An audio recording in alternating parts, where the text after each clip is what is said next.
السلام علیکم ورحمۃ اللہ وبرکاتہ۔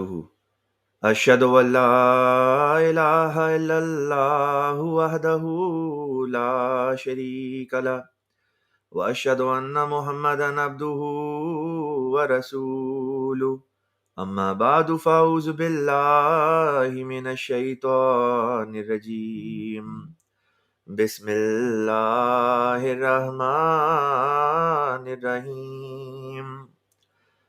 معزز سامعین و مشاہدین کرام، خاکسار مربی سلسلہ فرحان ربانی آپ کو جماعت احمدیہ مسلمہ کی اس مرکزی ویب سائٹ www.alislam.org کے اس پروگرام آج کے امام اردو کی ایک اور نشست میں السلام علیکم اور خوش آمدید کہتا ہے۔ آپ جانتے ہیں کہ ہمارا یہ پروگرام ایک عرصے سے اللہ تعالیٰ کے فضل سے چلتا آ رہا ہے، اور اس میں ہم آپ کے سوالات جو ہمیں موصول ہوتے ہیں بذریعہ ای میل یا بذریعہ چیٹ سیکشن، ہم ان کا جواب دیتے ہیں۔ اس پروگرام میں ہم جماعت احمدیہ کے عقائد کے بارے میں جماعت احمدیہ کے لٹریچر سے روشنی ڈالتے ہیں۔ اسی طرح جماعت احمدیہ کی اس مرکزی آفیشیل ویب سائٹ www.alislam.org سے کچھ نہ کچھ آپ کی خدمت میں اس کا کوئی فیچر یا کوئی کتاب یا کوئی نہ کوئی ویڈیو کلپ جو ہے ہم آپ کے سامنے لے کر آتے ہیں، تاکہ ویب سائٹ کا تعارف آپ کے سامنے ہو سکے۔ اسی سلسلے کی کڑی میں خاکسار آج ایک ویڈیو آپ کے سامنے پلے کرے گا۔ اکثر و بیشتر ایسا ہوتا ہے کہ ہمارے جو دوسرے مسلمان بہن بھائی ہیں جن کا جماعت احمدیہ مسلمہ سے تعلق نہیں، وہ اس قسم کے سوالات ہمارے ساتھ کرتے ہیں کہ اگر جماعت احمدیہ اپنے عقائد کی روح سے سچی ہے تو پھر کیوں اللہ تعالیٰ ان مسلمانوں کو خود بتا نہیں دیتا کہ جماعت احمدیہ سچی ہے اور دوسرے جو مسالک ہیں، دوسرے جو فرقے ہیں وہ غلط؟ نہایت ہی دلچسپ اور صحیح سوال ہے جو یہ اٹھایا جاتا ہے کہ اگر واقعتاً احمدیہ سچی ہے، اگر احمدی مسلمان اپنے عقائد کی روح سے سچے ہیں، اگر جماعت احمدیہ کے بانی حضرت مرزا غلام احمد صاحب قادیانی علیہ الصلوۃ والسلام اپنے دعوی مہدویت اور دعوی مسیحیت میں واقعتاً من اللہ یعنی اللہ کی طرف سے ہے، تو پھر لازمی اس کا نتیجہ ہونا چاہیے کہ اللہ تعالیٰ خود گواہی دے کہ ہاں مرزا غلام احمد قادیانی علیہ الصلوۃ والسلام واقعتاً اپنے دعوی میں سچے ہیں، اور یہ جماعت جو ہے واقعتاً خدا تعالیٰ کے ہاتھ کا لگایا ہوا پودا ہے۔ اب اس بات کو بیان کر دینے کے بعد خاکسار آپ کی خدمت میں ایک نوجوان سنی لڑکی کا ایک خواب انہی کی زبانی آپ کی خدمت میں پیش کرنا چاہتا ہے۔ یہ نوجوان لڑکی جو ہیں ان کا نام عائشہ ملک ہے غالباً، اور برطانیہ سے ان کا تعلق ہے، اور انہوں نے کچھ عرصہ قبل ایک خواب دیکھا۔ یہ جماعت احمدیہ کے متعلق اسٹڈی کاری تھی، جماعت احمدیہ کے عقائد کے بارے میں جماعت احمدیہ کا لٹریچر پڑھی تھی، اور میں بتاتا چلوں کہ یہ مذہباً ان کا تعلق سنی گھرانے سے تھا۔ یہ سنی گھرانے میں پیدا ہوئیں اور پریکٹسنگ جو ہے یہ سنی مسلمان رہی ہیں، اور احمدیت کو یہ اسٹڈی کاری تھی، اور اس کے بعد انہوں نے جو خواب دیکھا اور خواب میں رسول اللہ صلی اللہ علیہ وسلم کو دیکھا، یہ ذرا خواب سنیں، اس کے بعد پھر انشاءاللہ تعالی اس خواب کے اوپر تبصرہ کرتے ہیں۔ اب میں آپ کی خدمت میں اس خواب کو جو ہے وہ میں پلے کرتا ہوں۔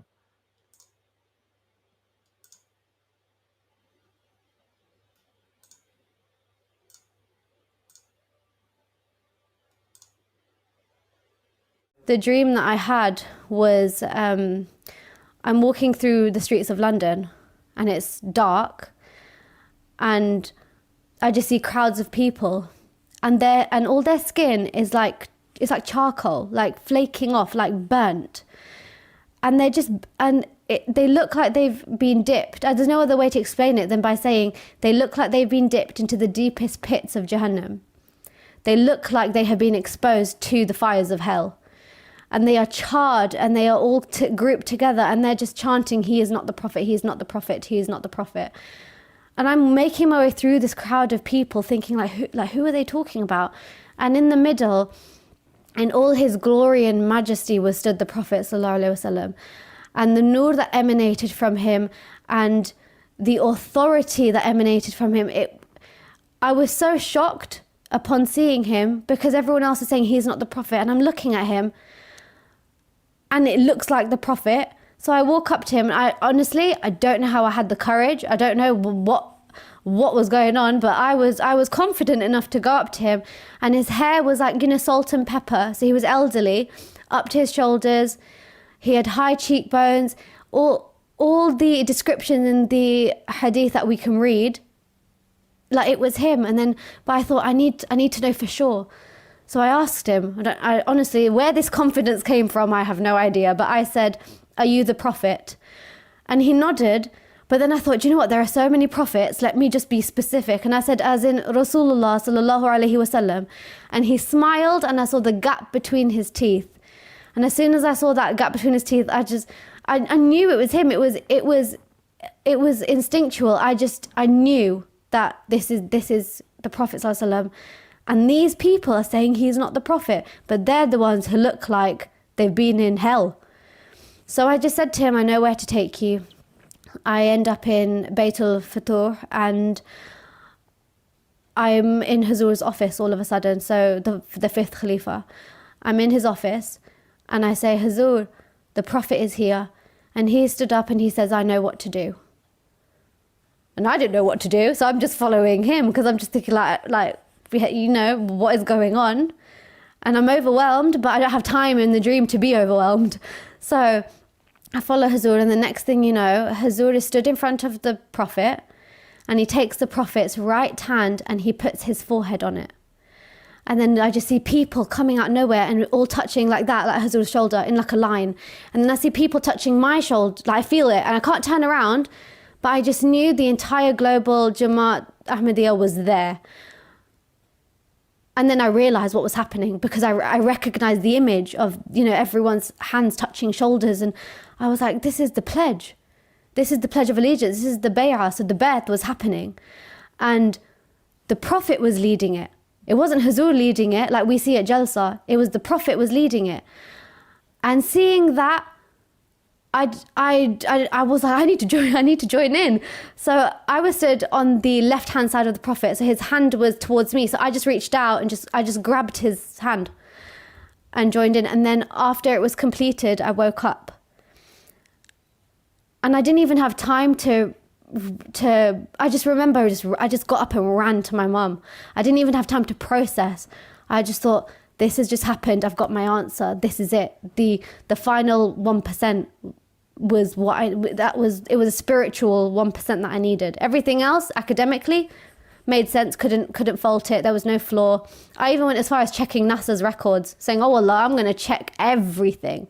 I'm not going to leave any stone unturned. You're going to show me if this is true.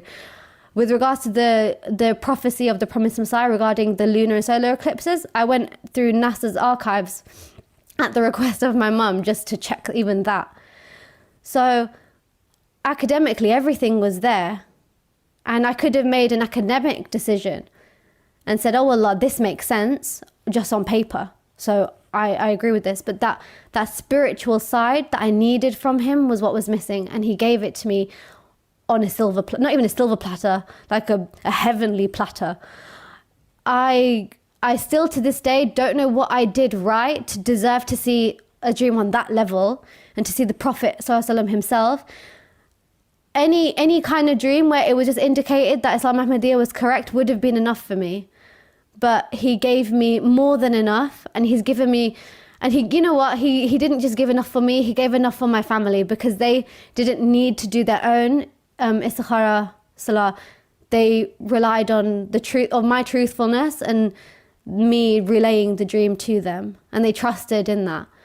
And so he gave enough for me and for my family, and I'm really grateful for that.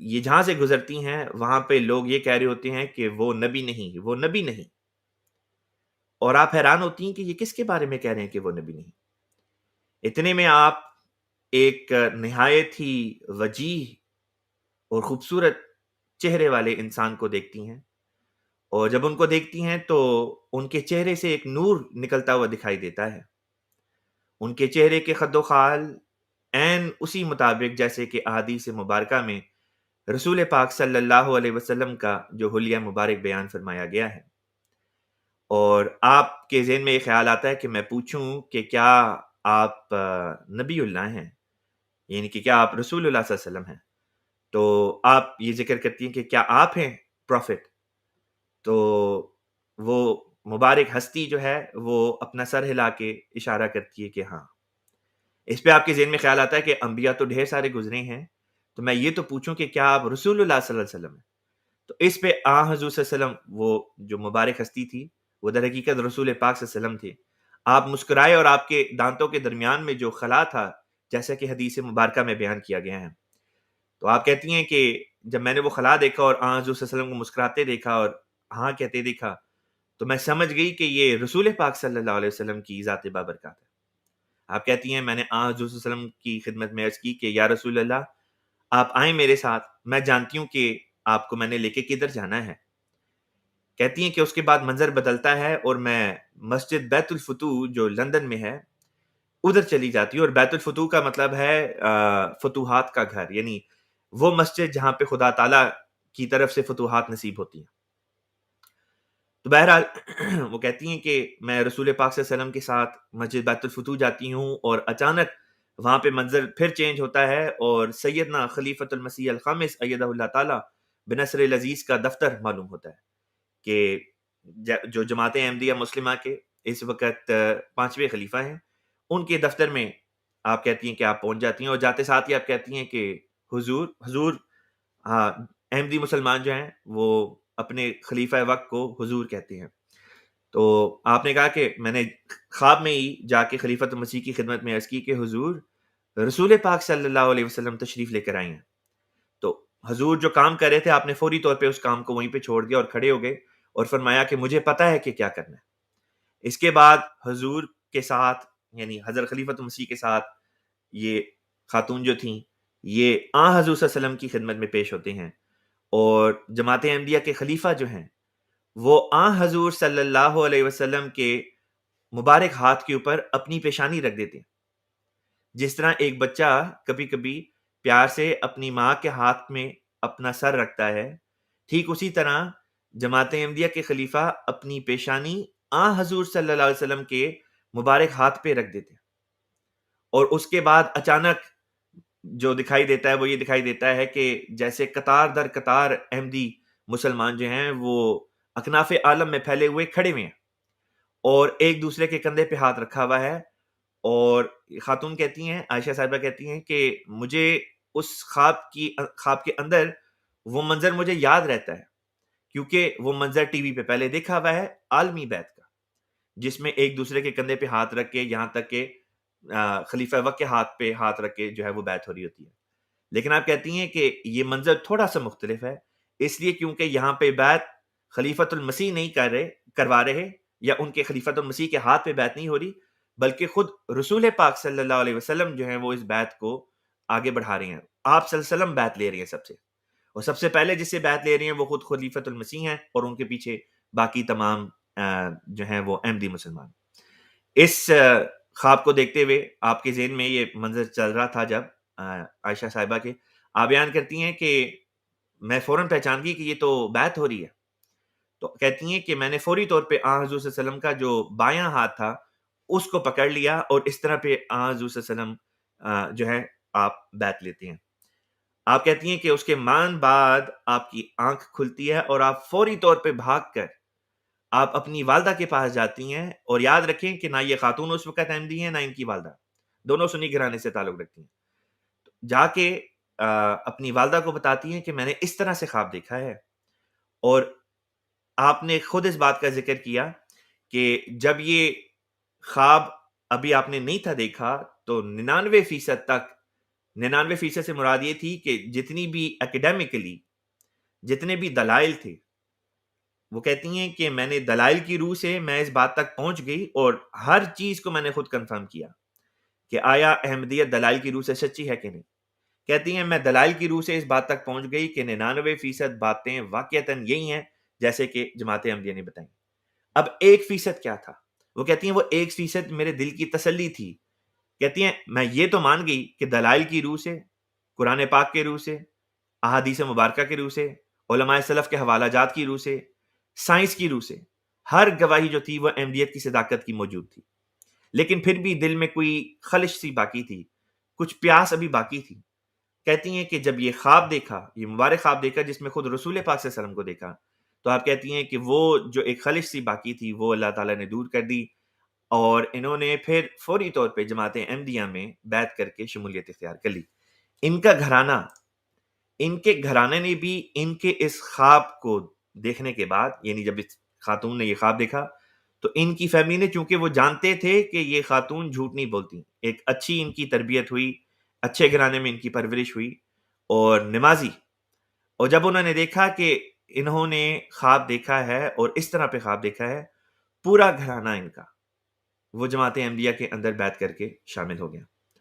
تو اگر جماعت احمدیہ سچی نہیں ہے، اگر جماعت احمدیہ کے بانی سچے نہیں ہیں، اگر جماعت احمدیہ کی خلافت سچی نہیں ہے، تو کیا وجہ ہے کہ ایک شخص جس کا احمدیت سے دور دور کا بھی کوئی تعلق نہیں، خدا تعالیٰ خود رویا دکھا کے، اور رویا میں کسی اور شخص کو نہیں بلکہ اپنے محبوب ترین نبی حضرت رسول پاک صلی اللہ علیہ وسلم کو اس مبارک رویا میں دکھا کے پھر ان کو بیعت کی توفیق عطا فرماتا ہے. تو اگر احمدیت سچی نہیں تو پھر ایسا کیوں ہوتا ہے؟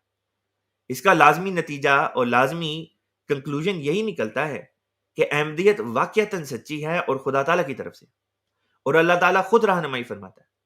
لہٰذا خاکسار بھی یہاں پہ آپ کی خدمت میں ایک ایسا آسان طریق پیش کرے گا جس کے نتیجے میں ہر شخص احمدیت کی صداقت کو خود پرکھ سکتا ہے. اس کے لیے آپ کا عالم دین ہونے کی بھی ضرورت نہیں ہے. بعض لوگ کہتے ہیں جب ان کو تبلیغ کی جاتی ہے، وہ کہتے ہیں ہم عالم دین تھوڑی ہیں، ہمارے مولوی صاحب جو کہیں گے ہم تو ان کو مان لیں گے. اگر ان کو انہی کے مولویوں کا اعتراف دکھائیں تو آگے سے کہتے ہیں کہ جی ہوگا، لیکن ہماری سمجھ سے یہ چیزیں باہر ہیں، ہم تو بس مولوی صاحب جو کہہ رہے ہیں اسی کو فالو کریں گے.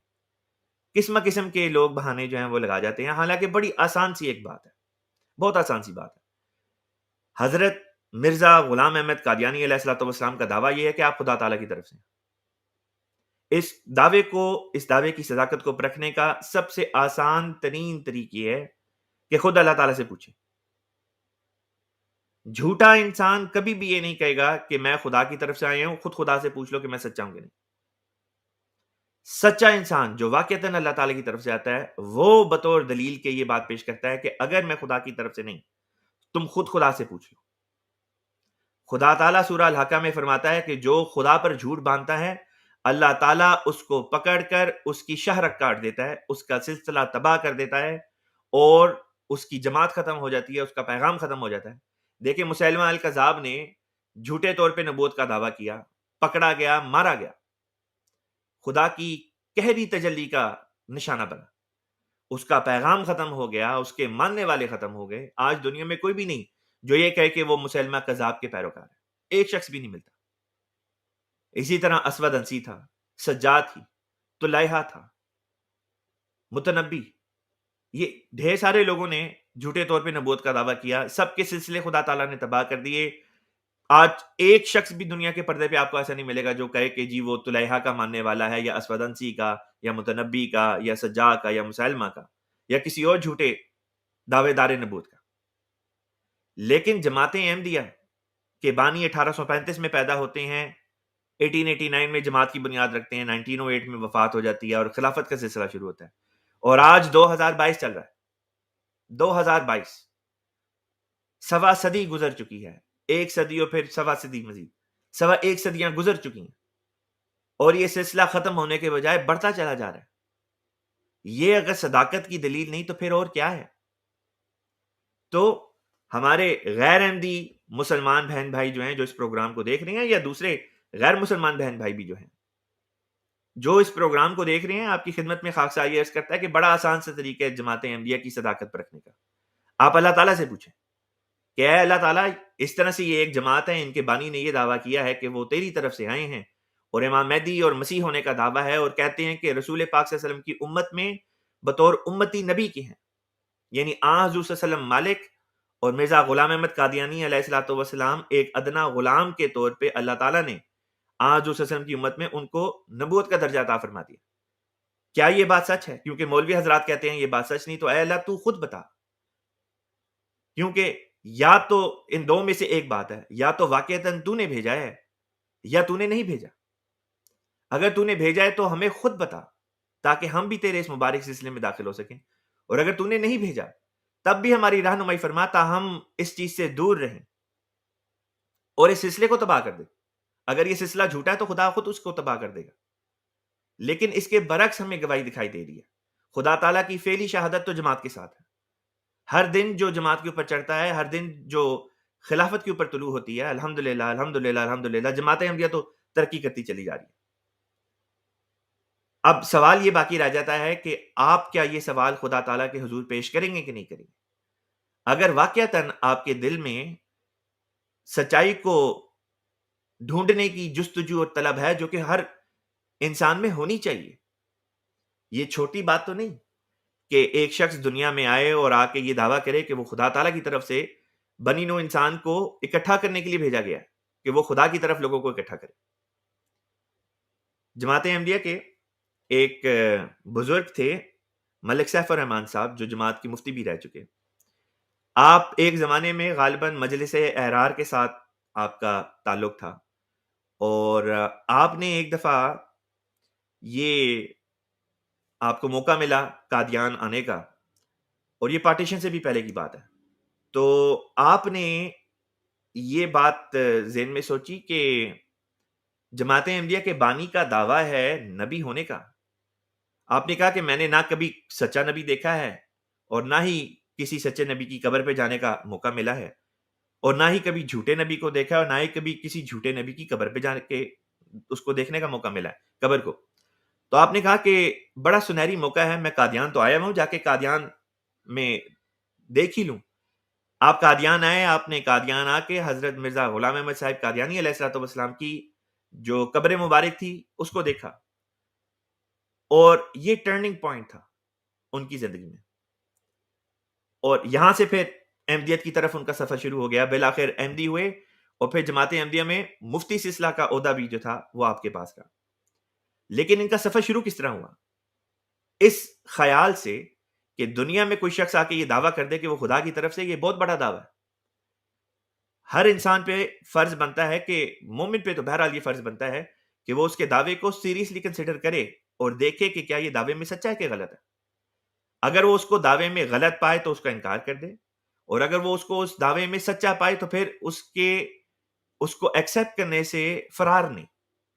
کیونکہ اللہ تعالیٰ کا فرمان ہے، حضور صلی اللہ علیہ وسلم اور دوسرے انبیاء کو اللہ تعالیٰ نے قرآن پاک میں مخاطب کر کے فرمایا کہ اگر کوئی تمہارے بعد اس پیغام کی صداقت کو پیش کرنے کے لیے اللہ کی طرف سے کوئی اور وجود آتا ہے، کوئی نبی آتا ہے، تو اے نبیوں کی روحوں، تم اپنی قوم میں یہ بشارت دے دو کہ جب بھی اس قسم کا کوئی وجود آئے تو وہ اس پر ایمان لائیں اور اس کی بیعت میں شامل ہو جائیں، اس کی مدد کریں.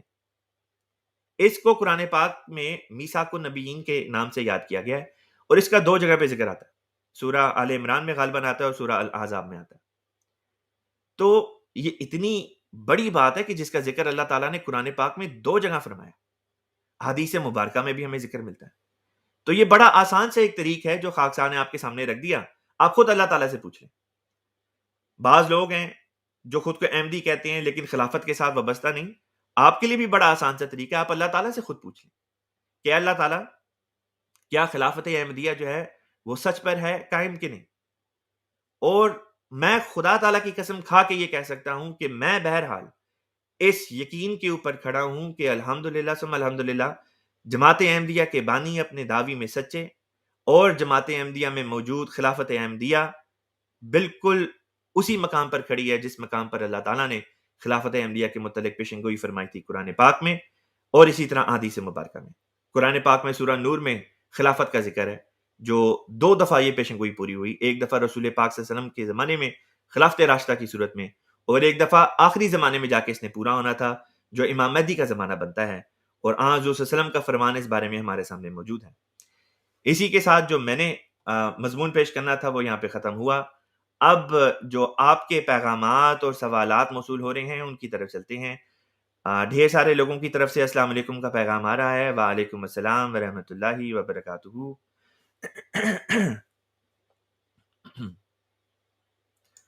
ثنا صاحبہ کی طرف سے پیغام آیا ہے، دعا کی درخواست کرتی ہیں کہ اللہ تعالیٰ فضل فرمائے. اللہ تعالیٰ آپ کو، آپ کے عزیزوں کو اپنی حفظ و امان میں رکھے، اور آپ کی جو مشکلات ہیں ان کو اللہ تعالیٰ خود دور فرمائے.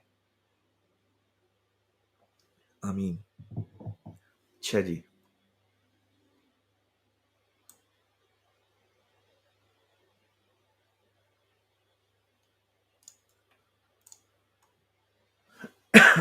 سوال آیا ہے کہ can you explain me the reason behind why it's prohibited in portrait drawing, کہ اسلام میں جو لوگوں کی تصاویر وغیرہ بنانے کی ممانعت ہے اس بارے میں ذکر کرتے ہیں. بات یہ کہ انبیاء اور خلفاء اور صحابہ اور اسی طرح پہ جو نیک لوگ ہوتے ہیں ان کی تصاویر ہاتھ سے نہیں بنانی چاہیے.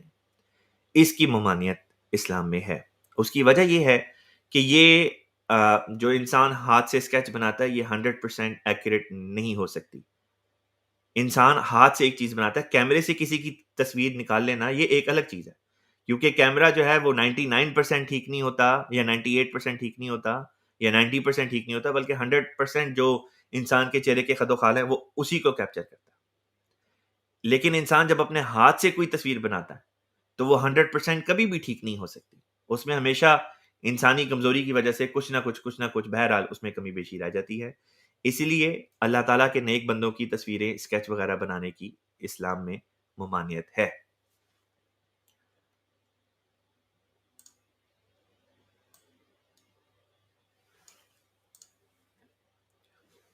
رانا ناصر صاحب کی طرف سے سوال آیا. آپ کہتے ہیں کہ کیا جمعے کا روزہ اکیلے رکھ سکتے ہیں یا اس کے ساتھ تھرسڈے یا سیٹرڈے کا روزہ رکھنا ضروری ہے؟ حضور صلی اللہ علیہ وسلم کا ارشاد ہے کہ خالی جمعے کے دن روزہ نہیں رکھنا چاہیے. جمعے کو جمعرات کے ساتھ ملا کے یا ہفتے کے ساتھ ملا کے تو پھر اس کو روزہ رکھنا چاہیے. اس کی وجہ یہ ہے کہ جمعے کا دن اسلام میں عید کے دن کے طور پہ منایا جاتا ہے. چھوٹی عید سمجھ لیں یا عید کی ہی ایک شاخ سمجھ لیں. اور خالی عید والا جو دن ہوتا ہے حدیث میں آتا ہے کہ اس دن مومن جو ہیں وہ روزہ نہیں رکھتے لیکن شیطان روزہ رکھتا ہے. تو عید کے دن تو ہم کھاتے ہیں پیتے ہیں جو اللہ تعالیٰ نے ہمارے لیے چیزیں حلال قرار دی ہیں، جائز قرار دی ہیں. اور شیطان اس دن جو ہے ایک تمثیلی رنگ میں شیطان جو ہے وہ اس دن روزہ رکھ لیتا ہے. تو خالی جمعے کے دن جو ہے وہ روزہ نہیں رکھنا چاہیے کیونکہ یہ ہمارے لیے خوشی کا دن ہے. اگر روزہ رکھنا ہے تو پھر یا جمعرات کے ساتھ ملا کے رکھیں یا پھر ہفتے کے ساتھ ملا کے جمعے اور ہفتے کا روزہ رکھیں.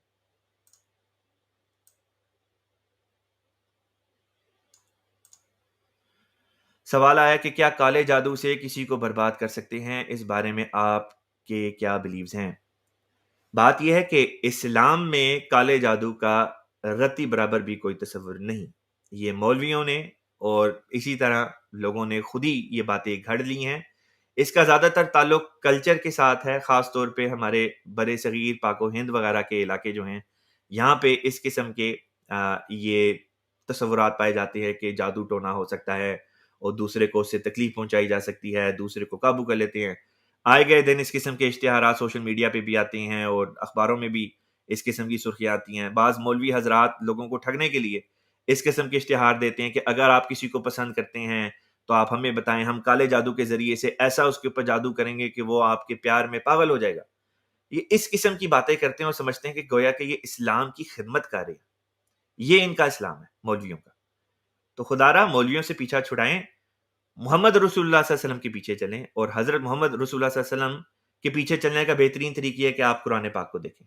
قرآن پاک میں اللہ تعالیٰ فرماتا ہے لیس لک علیہم سلطان، کہ جادو ٹونا یہ جو لوگ کرتب وغیرہ دکھاتے ہیں اس کا اثر اللہ تعالیٰ کے نیک بندوں پہ ہو ہی نہیں سکتا.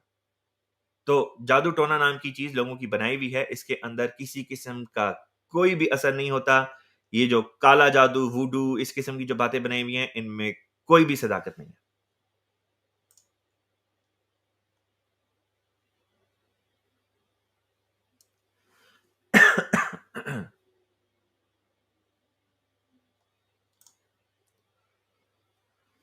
سوال آیا ہے ذکیہ ارشد صاحبہ کی طرف سے کہ واقعہ ذبیحہ سے متعلق بتا دیں جس میں گائے کے ٹکڑے مقتول کے جسم پر لگائے جاتے ہیں، پھر وہ خود اپنے قاتل کا بتا دیتا ہے.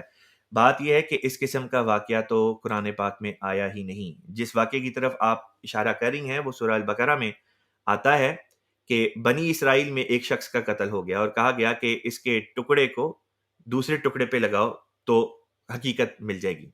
در حقیقت وہاں پہ انویسٹیگیشن کا ایک طریق بیان کیا جا رہا ہے. یہ نہیں کہا جا رہا کہ گائے کا ٹکڑا جو ہے وہ مقتول کے جسم پہ لگاؤ تو جو ہے وہ مقتول زندہ ہو جائے گا اور بتائے گا کہ اسے کس نے مارا. یہ قصے کہانیاں لوگوں نے بنا لی ہیں. قرآن پاک میں اس طرح سے اللہ تعالیٰ نے بیان ہی نہیں کیا.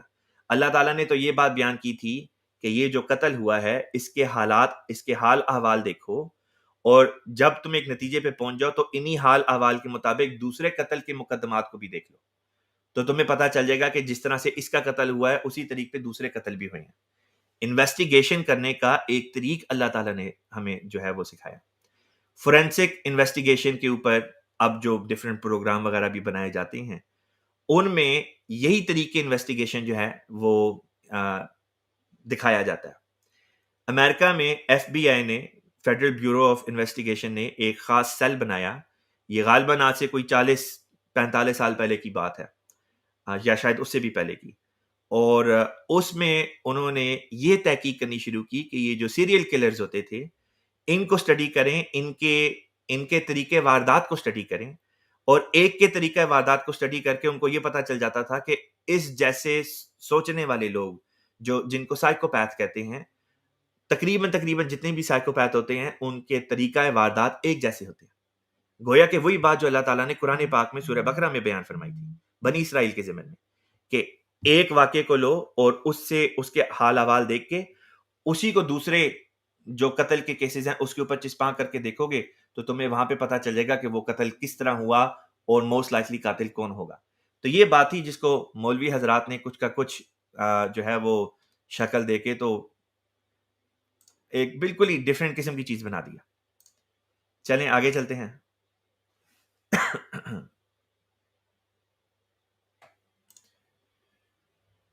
ایک دوست ہیں کہتے ہیں کہ مربی صاحب گاڈ سمٹ میں یہ واقعہ سنا ہے، ماشاءاللہ بہت ایمان افروز ہے. یہ اس واقعے کی طرف اشارہ کر رہے ہیں جو رویا، جو خواب اس سنی لڑکی کی جو ہے میں نے آپ کے سامنے پیش کی تھی. بالکل گاڈ سمٹ ہی سے یہ خاکسار بھی ویڈیو آپ کے سامنے پیش کر رہا تھا. آگے چلتے ہیں.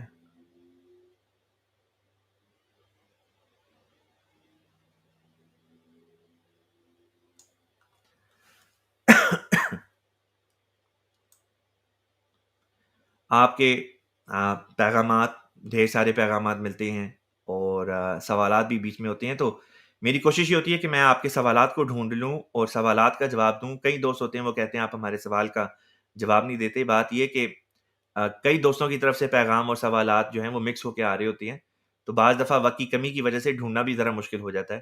تو اگر کسی دوست کا سوال پوچھے جانے سے رہ جائے، یعنی اس پروگرام میں نہ آ سکے، تو آپ ہمارا ای میل ایڈریس دیکھ لیں، یہ اسکرین کے اوپر شو ہو رہا ہے، urduask@alislam.org.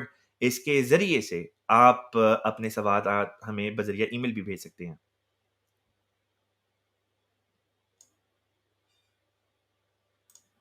ایک دوست ہیں، آپ کہتے ہیں کہ ہمارے ملک میں ہر روز قرآن پاک پہ ہاتھ رکھ کر عدالتوں میں جھوٹی گواہیاں دی جاتی ہیں. ایسے ماحول میں سچے کو پہچاننا برف کے پہاڑوں پر گھٹنوں کے بل چلنے کے مترادف ہے. بالکل صحیح بات ہے، اور اسی لیے بہرحال جماعت احمدیہ میں شامل بھی جماعت احمدیہ کی صداقت کو پرکھنے کے بعد وہی ہوگا جو ہر قسم کی قربانی دینے کے لیے تیار ہو. وہ جو بات بات پہ جھوٹ بولنے کے عادی ہوں، وہ ان کے لیے خدا تعالیٰ کی جماعت میں داخل ہونا نہایت مشکل امر ہوتا ہے.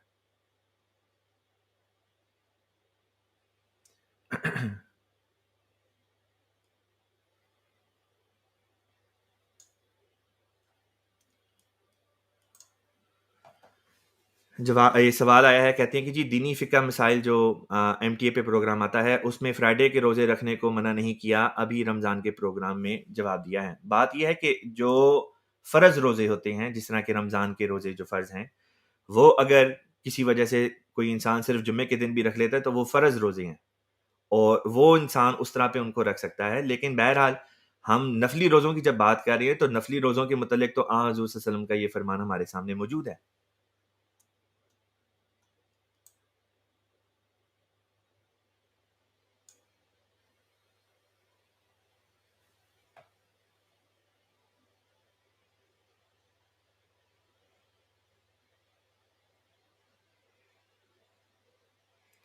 اچھا جی،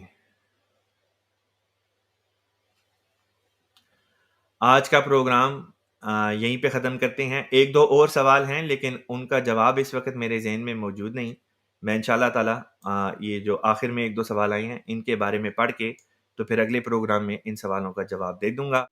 تو اسی کے ساتھ آپ کی اجازت چاہتا ہوں۔ اللہم صلی علی محمد وعلی آل محمد کما صلیت علی ابراہیم وعلی آل ابراہیم انک حمید مجید۔ اللہم بارک علی محمد وعلی آل محمد کما بارکت علی ابراہیم وعلی آل ابراہیم انک حمید مجید۔ السلام علیکم ورحمۃ اللہ وبرکاتہ۔ محمد رسول اللہ